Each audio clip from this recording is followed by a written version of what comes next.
நீ பண்றது உனக்கு நல்லா இருக்கா? நானும் சரி அவளுக்கும் அத்தைக்கு தான் பேச்சு. நம்ம எதுக்கு இடையில போய்கிட்டு நான் அமைதியா இருக்கேன்? நீ அவங்க பேச பேச ஏத்து பேசிக்கிட்டு இருக்க. உன் மனசுல என்னதான் நினைச்சுக்கிட்டு இருக்க? இந்த பாருக்கா, அத்தையை அவமானப்படுத்தணும் நான் எதையும் பண்ணலக்கா. இது அவங்க பணம், அவங்க பையன் கொடுத்தது. இதை திருப்பி கொடுக்குறேன். இதுல அவமானப்படுத்துறேங்கிற டாபிக் எங்க இருந்து வருது எனக்கு புரியல. இந்த பாரு ஆதி, நான் இப்படி சொல்றேன்னு நினைக்காத. நான் கூட அத்தைட்ட அந்த அளவுக்கு பழகுனது இல்ல. நீயும் அத்தையும் அவ்வளவு க்ளோஸா இருப்பீங்க. ஏன் எனக்கே கூட நிறைய தடவை பொறாமையா இருந்திருக்கு. எவ்வளவு க்ளோஸா இருக்காங்கன்னு. அப்படி க்ளோஸா இருந்துட்டு இப்ப அவங்க பேச பேச அவங்க சொல்ற எதையுமே மதிக்க மாட்டேங்கிற. அவங்க சொல்ற பேச்சை காது கொடுத்து கேட்க மாட்டேங்கிற.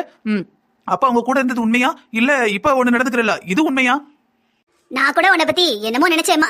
ஆனா நீ எப்பா நீ இருக்கிறாளெல்லாம் முழுங்கிடுவ ஒழுக்க. மீனா சொல்லுவது கூட என்னடா மீனா இப்படி எல்லாம் பேசுறா, கூட பிறந்த தங்கச்சி தானே, மறுபடியும் இவளே இப்படி பேசாலே நினைச்சேன். இன்னைக்குலாம் உன் சுயரூபத்தை நேரில் பாக்கேன். சரி நடந்தது நடந்துட்டு சரி மன்னிச்சுக்கோங்க. அடுத்து நடக்கிற வழியை பார்க்க மாட்டாம பிடிசாத பிடிச்சிட்டு நிக்கிறேன். ஏன் பாட்டி, நான் நீங்க கேட்கறதுக்கு பதில் சொன்னாலே மரியாதை குறைன்னு நினைக்கிறீங்க.